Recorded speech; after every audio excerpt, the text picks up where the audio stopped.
Como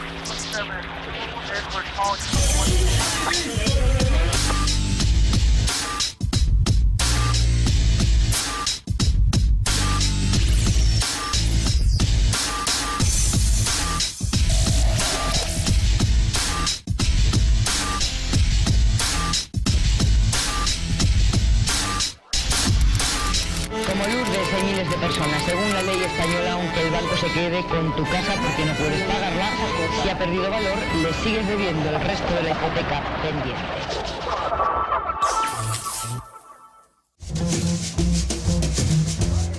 Si el gobierno decide, amparándose en la crisis económica, que necesita hacer una serie de recortes, salen perjudicados, como ya hemos señalado, los usuarios que se les ha reconocido un derecho por ley.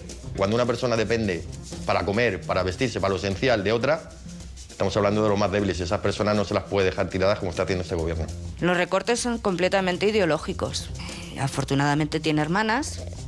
Mientras estemos nosotros, aquí está. Porque desde luego en manos del PP no lo dejo. La justicia es igual para todos.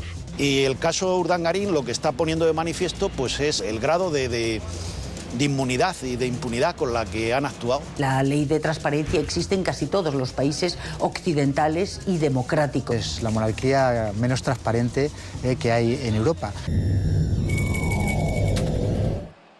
La ley de la dependencia entró en vigor el 1 de enero de 2007 y con ella nació un nuevo derecho para los ciudadanos, el de la atención garantizada por parte de las administraciones públicas a las personas mayores o con discapacidad que no pueden valerse por sí mismas. Desde entonces ha venido sufriendo paulatinos recortes, pero el último, contemplado en el Plan Nacional de Reformas de 2013, pone en riesgo su supervivencia. A la calle viaja hasta Yuncos, Toledo, a conocer a Enrique, el fundador de la plataforma en defensa de la ley de la dependencia de Castilla-La Mancha, que se puso en marcha justamente para luchar contra los envites que la ley viene sufriendo desde hace 2 años. La plataforma nació justamente aquí donde estamos en esta casa el día 27 de agosto de 2011 y fue simplemente a causa de impagos que tenía la Junta con todas las personas en situación de dependencia de 3 meses ya acumulados. Se empezaron a hacer recortes de servicios, de prestaciones, tanto profesionales como en el entorno familiar, de los cuidadores no profesionales.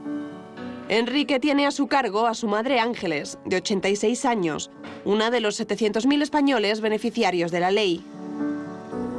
Tiene 5 enfermedades graves y yo la tengo que hacer todo, menos comer.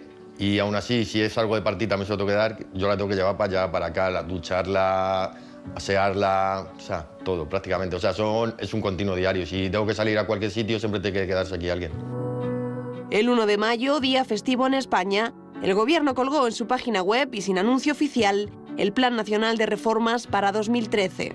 En él se prevé un recorte de 1.108 millones a la dependencia, a pesar de que la cantidad que la Administración Central tiene presupuestada este año es de 1.087 millones. Es decir, el recorte supera lo presupuestado. Un hachazo económico que se une a recortes anteriores cuya cuantía varía según la comunidad autónoma. Sin embargo, hay zonas como con la Comunidad Valenciana que gente que estaba cobrando 500 y pico grandes dependientes han pasado a cobrar por sus hijos 20 euros o 30 euros. Les han metido casi el 90% de recorte, el 85, el 70, el 80. O Castilla y León, por ejemplo, que estaba en el 30% más otros recortes añadidos que suponen ya casi el 50-60%. En teoría, el Estado debería aportar el 50% del gasto público de la dependencia, pero ya el año pasado esa aportación solo alcanzó el 21%. La responsabilidad de llegar al 100% es de las comunidades autónomas, que con este nuevo recorte se verán en un verdadero apuro económico. Es que esto es dejar a las comunidades autónomas que de por sí ya estaban mal, porque no se les financiaba el 50%, que es el problema que ha tenido siempre la ley, el problema de financiación, pues resulta que es que ahora ya se quedan ahogadas. O sea, es que ahora ya no van a poder, ya no sabemos ahora cómo van a hacer a las comunidades autónomas, porque no van a poder pagarlo. La lista de espera para la incorporación de nuevos dependientes se engrosará, se simplificarán las valoraciones y se recalcularán las prestaciones. Quien use varios servicios, como por ejemplo un centro de día y ayuda a domicilio, deberá elegir solo uno. Aunque uno de los puntos más importantes de la racionalización de los servicios, como lo ha llamado el Gobierno, es el aumento del copago de los servicios en un 5% en 3 años. Estamos hablando del sector, sin duda alguna, más débil que hay en la sociedad, porque cuando una persona depende para comer, para vestirse, para lo esencial de otra, Estamos hablando de los más débiles. Esas personas no se las puede dejar tiradas como está haciendo este gobierno. El Estado prevé ahorrar justo eso, 1.108 millones, aunque ese ahorro suponga, según las primeras estimaciones, que 223.000 dependientes podrían quedarse sin atención. Resulta que hay gente que con salir de la iglesia los domingos, con dar una limosnita a una persona, ya se limpia la conciencia. Yo soy de los que piensa que a esa persona hay que darle una limosnita, hay que darle derechos, ayudarla. Entonces esta ley lo que hacía, dar derechos. ¿Qué es lo que pasa? Que este gobierno en el ADN, yo lo pienso y lo creo y estoy convencido, la mayoría del gobierno en el ADN lleva la ley de beneficencia, no la ley de dependencia.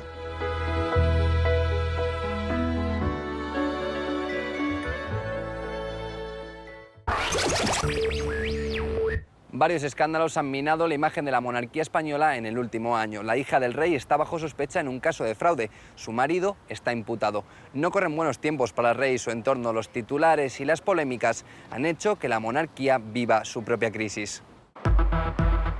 Esta crisis nace de tener un mayor acceso a la información de la Casa Real. Por ejemplo, sabemos que el rey, en plena recesión económica, cobra cerca de 300.000 euros al año, mientras el presidente del gobierno cobra 74.000 euros. El presupuesto de la monarquía para este año, para 2013, es una cifra que se aproxima mucho a 8 millones de euros, concretamente 7.933.710 euros, que está dividido en tres grandes partidas. Una es la familia real, otra es gastos de personal y después lo que se llama gastos corrientes de bienes y servicios. La realidad es que la Casa Real pues, tiene toda una serie de instalaciones, de funcionarios a su servicio, que no se pagan con ese presupuesto que le asignan las Cortes Generales. Es decir, esos costes de personal, de infraestructura, de burocracia, todo eso se paga con cargo a distintos ministerios. Sabemos que hay unos gastos que asume el Ministerio de la Presidencia, otros gastos que asume el Ministerio de Defensa y otros Ministerio de Interior. Y en el año 2012 el coronel Amadeo Martínez Inglés hizo un presupuesto, que yo tengo aquí, muy detallado, y digamos que sumando todos esos costes que asumen esos tres ministerios, pues la cifra se elevaba a 561.654.350 euros, lo cual realmente es una cifra altísima, ¿no? Dentro de los presupuestos de la Casa Real no aparecen todos sus gastos. Esta confusión no se produce en otras monarquías europeas. Ellos se encuentran bajo una ley de transparencia. Las cuentas de la Casa Real Británica se conoce hasta la última libra, vamos, en qué se gasta, con un detalle que a veces resulta hasta aburrido, pero bueno, los ciudadanos británicos conocen perfectamente en qué, y como conocen perfectamente también los negocios privados de la Casa Real. Aquí ni lo uno ni lo otro. Es la monarquía menos transparente que hay en Europa. Pero claro, ¿por qué es menos transparente? ¿Por qué es opaca? Porque esa opacidad viene avalada por la propia Constitución. En el artículo 65 se dice que el rey tendrá una asignación presupuestaria a cargo de los presupuestos generales del Estado. Pero también se dice que el rey dispone libremente de esa asignación. Y punto. Ya el artículo no dice nada más, con lo cual no habla de auditorías, no habla de fiscalización. El rey no tiene que rendir cuentas. La nueva ley de transparencia incluye a la Casa Real, pero con las condiciones que ellos marquen. La medida se toma después de que el yerno del rey, Iñaki Urdangarín, fuera imputado en el caso Nos. A Urdangarín se le acusa de evasión de impuestos, fraude fiscal, prevaricación, falsedad documental y malversación de caudales públicos. Su mujer, la infanta Cristina, también está bajo sospecha. El caso Urdangarín lo que está poniendo de manifiesto pues, es el grado de inmunidad y de impunidad con la que han actuado la Casa Real. Y cada vez se apunta más al conocimiento exacto de cada uno de los negocios que tenía Su Majestad. Y ha demostrado a la gente un poco la situación de la Casa Real y lo que es la Casa Real. Esperemos que realmente la justicia llegue hasta el final y que esta persona pues termine siendo encarcelada. O sea que yo tengo también mis serias dudas. Todo esto ha puesto a la monarquía en el punto de mira de la sociedad y cada vez se cuestiona más su legitimidad. La monarquía es indefendible desde un punto de vista racional, porque ¿qué sentido tiene que la jefatura del Estado sea un cargo hereditario en el seno de una familia? Eso no tiene ningún sentido. Es decir, eso es algo propio, digamos, del feudalismo, del antiguo régimen, donde había privilegios de cuna. ¡Fuerza! ¡Fuerza! ¡Fuerza! ¡Bien! ¡Rockefeller! ¡Rockefeller! Muy bien, hijo. Muy bien, muy bien. Alberto tiene síndrome de Pitt-Hopkins. Es una mutación del cromosoma 18. Y bueno, pues a él a la edad de 7 meses le provocó esto un síndrome de West, que es una encefalopatía epiléptica catastrófica. Alberto no anda, no habla, no tiene control de esfínteres, tiene un retraso mental grave y es prácticamente ciego. Yo he sido cocinera hasta que nació Alberto. En el momento que él empezó con las crisis epilépticas, que se le ingresó, estuvo 1 mes y medio ingresado, pues yo tuve que dejar mi trabajo, lógicamente, y ya no le he podido volver a retomar porque me necesita las 24 horas. Es como un bebé recién nacido, le tienes que dar de comer, cambiar los pañales, él no protesta siquiera si se ha hecho pis o caca, ni protesta por hambre, y si no estás pendiente de él, pues lógicamente no, ni tan siquiera sujeta su biberón. Antes de que llegara a Cospedal a Castilla-La Mancha, pues tenía una prestación de 520 euros mensuales y mi cotización a la Seguridad Social. El Estado entendía que yo realizaba un trabajo y por eso cotizaban por mí para el día de mañana mi jubilación. Ahora ya no lo entienden así. Y aparte que se recortó también económicamente un 15%. Ahora son 442 euros. Alberto iba a una fundación privada a hacer terapia todas las semanas, pero ya no las puedo pagar. Nosotros seguimos pagando hipoteca, la luz, el gas, el teléfono, el agua, todo, como cualquier casa, otros 2 niños más. Y claro, cuando ya llega un momento que ya no puedes estirar más, y dices, es que son solo 100 euros, pero es que no los tengo.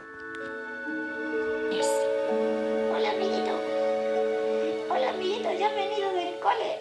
Al principio de llegar el Partido Popular llegamos a acumular hasta 4 meses de retrasos. Yo he llegado a ir a un cajero automático 3 veces en el mismo día para comprobar si había cobrado, porque me hacía falta, es que los pagos siguen llegando. Mi hijo sigue teniendo necesidades, sigue comiendo, sigue utilizando pañales que no me los cubre la Seguridad Social, sigue teniendo medicinas que paga. Por el hecho de ser discapacitado no tiene medicación gratis. Se ha dicho... Sí, mi vida. Claro, es que él también quiere poner su granito de arena. Se lleva diciendo mucho tiempo de nosotros que utilizamos el dinero para fines particulares, que no nos ocupamos bien de nuestros familiares. Y es una forma... Se ha llegado hasta incluso a decir que cobramos por dependientes muertos. Y claro, detrás de eso, pues nos vino el hachazo. Los recortes son completamente ideológicos. No les ha gustado nunca la ley de dependencia. No la han derogado ahora mismo porque les da vergüenza, porque públicamente queda muy feo derogarla. Entonces la dejan vacía de contenido, privatizan la mayoría de los servicios y el resto los recortan para dejarlas vacías, la van a dejar morir directamente. Suena duro cuando lo escuchas, pero cuando vives la situación día a día, es la sensación que tienes siempre constante, de que les importa absolutamente nada lo que les pase a los dependientes de este país.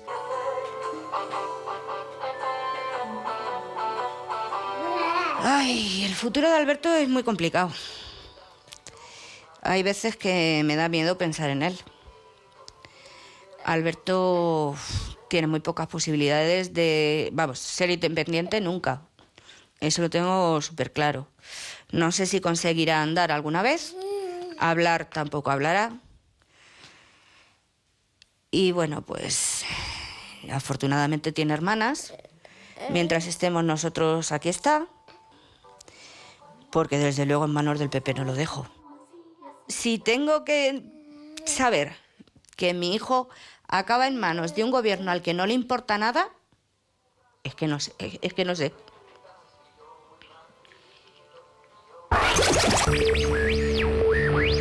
¡Atención! Juan Carlos I, rey de España, fue elevado al trono a propuesta del dictador Franco. Desde la desaparición de la dictadura, el análisis del monarca en los medios de comunicación ha sido poco profundo. Durante los años de la transición, finales de la década de los 70, toda la década de los 80, desde luego la monarquía en España fue tratada de una manera singular.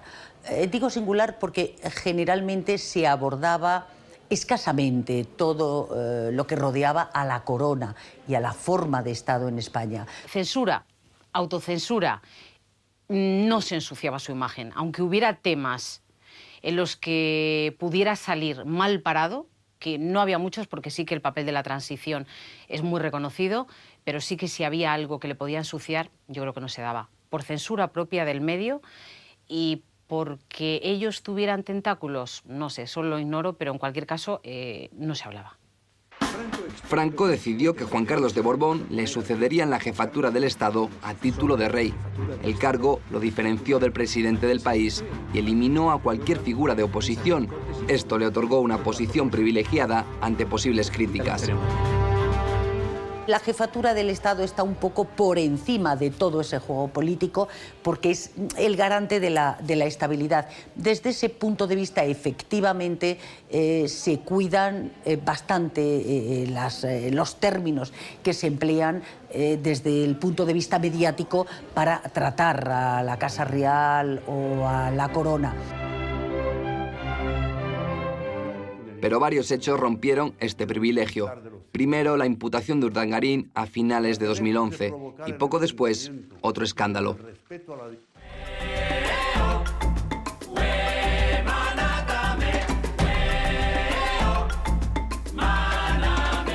El rey, en tiempos de crisis, se fue a África a cazar elefantes. Los medios se enteraron porque se fracturó una cadera. Al sorprendernos con la noticia, nos sorprende que estaba de viaje, de cacería en Botswana. Algo que ahora mismo, en este corto año y medio que ha pasado, ya es impensable. Ya, por decirlo de alguna forma, siempre se sabe dónde está el rey. Antes no. Y de hecho lo supimos por un accidente. Y a partir de ahí se marcó un antes y un después, cambió la estrategia de comunicación, llegamos a ese perdón histórico, que bueno, ha sido histórico en la realeza española, pero yo creo que en la realeza mundial. Me he equivocado y no volverá a ocurrir. Con la crisis, la ciudadanía exige claridad en las cuentas de todo el Estado. En 2013, la Casa Real se va a incluir dentro de la Ley de Transparencia. Es la primera vez en la historia de España que esto se plantea. La Ley de Transparencia, ellos fueron los que quisieron entrar, eso dicen, y de hecho ahora mismo se está gestionando. Los presupuestos, que no son todo lo transparentes que igual se demandan, pero que tienen un grado de transparencia amplia, tienen 1 año y medio, no tienen más. Y yo creo que en eso sí que ha influido mucho el escándalo Urdangarín. Ellos dicen que no. A mí me parece lamentable que en España el gobierno, los distintos gobiernos, y estoy hablando desde hace 20 años, no hubieran dado ya ese paso en nuestro país. Somos una singularidad en Europa. La ley de transparencia existe en casi todos los países occidentales y democráticos. Los recortes a la ley de la dependencia van a provocar 2 situaciones: dependientes sin atención y profesionales en el paro. Desde la Federación Empresarial de la Dependencia defienden los intereses de las empresas que prestan atención a la dependencia: residencias, centros de día, servicios de ayuda a domicilio y teleasistencia. Consideran que la ley de la dependencia es necesaria, pero desde el principio entendieron que su sistema de financiación terminaría acarreando problemas a todas las partes implicadas. No puede estar sujeto un derecho universal y subjetivo a los presupuestos generales del Estado. Si el Gobierno decide, amparándose en la crisis económica, que necesita hacer una serie de recortes, salen perjudicados, como ya hemos señalado, los usuarios que se les ha reconocido un derecho por ley. Y a las empresas que nos dejan ahora al borde de la viabilidad, porque después de haber realizado importantísimas inversiones, debido a los recortes, cada vez tenemos más plazas vacías o menos horas de ayuda a domicilio. ¿Y qué pasa con esas inversiones que hemos realizado? Los primeros análisis sobre las consecuencias de estos recortes prevén la posible pérdida de hasta 35.000 puestos de trabajo en el sector. Hay una normativa que te dice, en residencias, por cada 2 usuarios que usted está atendiendo, como mínimo tiene que contratar un trabajador. En centros de día, por cada 3 usuarios atendidos, un trabajador. En servicio de ayuda a domicilio, por cada 6 horas de atención que usted está prestando, tiene que contratar un trabajador. Es de los pocos sectores que por ley ya te están marcando una ratio. Y esto, además, es un impulso económico importantísimo si se apuesta por la ley de la dependencia. Ahora bien, si se recorta, inmediatamente el efecto es negativo, en el mismo sentido. Por cada 2 usuarios que se pierde un puesto de trabajo. Han realizado un estudio que han presentado en el Parlamento de Bruselas para demostrar que por cada euro invertido en dependencia, la Administración en su conjunto retorna 1,20 €. Atender a la dependencia no es decir, cuando las cosas van bien, vamos a derivar una serie de dinero para atender a las personas más frágiles de la sociedad. No, es un motor de la economía y puede ser un motor de la economía la atención a la dependencia. Las empresas representadas en la FED son 5.000 y dan trabajo a 300.000 personas. Pero la sangría de cierres es incontrolable. La coyuntura económica perjudica a las residencias privadas y los recortes de las administraciones públicas están terminando de dar la estocada al sector. Estamos teniendo noticias de residencias que están cerrando. Diariamente en España se cierra una residencia de media. El año pasado se cerraron cerca de 400 residencias. Cerraron algo más de una residencia al día. Y además nos lleva una paradoja, y es que hoy en España hay 230.000 personas que, habiendo sido valorados como grandes y severos dependientes, teniendo derecho por ley a recibir una prestación, están en listas de espera. Tenemos 60.000 plazas vacías, se está hundiendo el sector de atención a la dependencia profesional y al mismo tiempo 230.000 usuarios que deberían estar siendo atendidos, no están siendo atendidos. La justicia es igual para todos.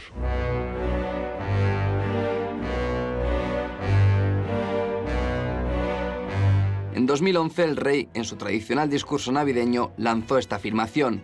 Sin embargo, 2 años y medio más tarde, el caso Urdangarín sigue empantanado y su hija, la infanta Cristina, ha sido desimputada. La ciudadanía desconfía más que nunca de la institución. ¿Nosotros igual que ellos? No. Me parece que están demostrando claramente que hay un trato de favor y que no todos somos iguales, desde luego. Cuando hay poder y ya está, y no hay más. La desimputación de la infanta es un caso sangrante de que no somos iguales. Mira, yo a eso no puedo responder porque soy monárquica. La igualdad ante la justicia la determinan las leyes. Y nuestras leyes determinan que ante un delito, el rey no es igual que el resto de españoles. El rey no es responsable. El rey no puede hacer ningún acto. Hay que distinguir 2 aspectos. Uno, el de los actos que realiza en el ejercicio de su cargo. Esos actos, quien es responsable político de esos actos es el órgano que los refrenda.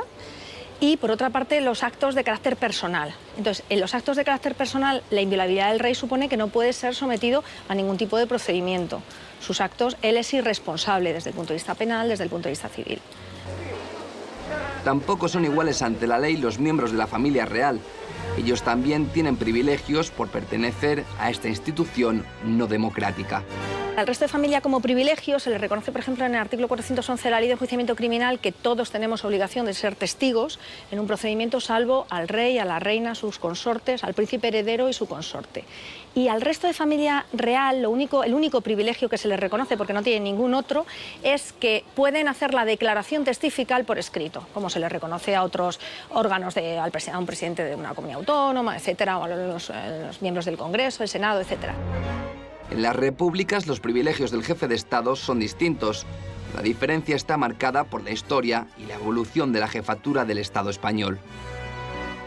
Y deriva pues, de la propia tradición en la que se produce un desarrollo de una monarquía de carácter absolutista hacia una monarquía parlamentaria.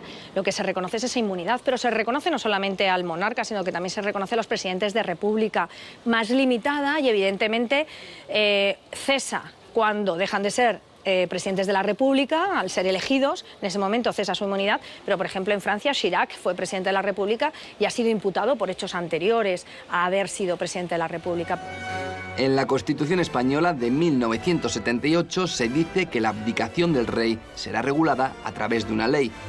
Después de 35 años, esa ley no se ha desarrollado y no se sabe cuándo se hará. Actualmente no tenemos ningún procedimiento, ninguna legislación, hay una laguna legal en cuanto a las consecuencias de la abdicación. No sabemos si como consecuencia de la abdicación esa inviolabilidad de la figura del rey, que ya entonces sería el príncipe heredero quien adquiriría ese cargo de jefe del Estado, desaparecería para el rey anterior, en este caso para Juan Carlos I. No existe esa configuración legal y se supone que tendrá que, en el momento en el que estamos, habría que realizarla. Los tiempos en que la monarquía era respetada quedan ya muy lejos. Hace 18 años los españoles le daban un notable a la Casa Real. Ahora, en la última encuesta realizada a principios de este año, suspenden con muy mala nota.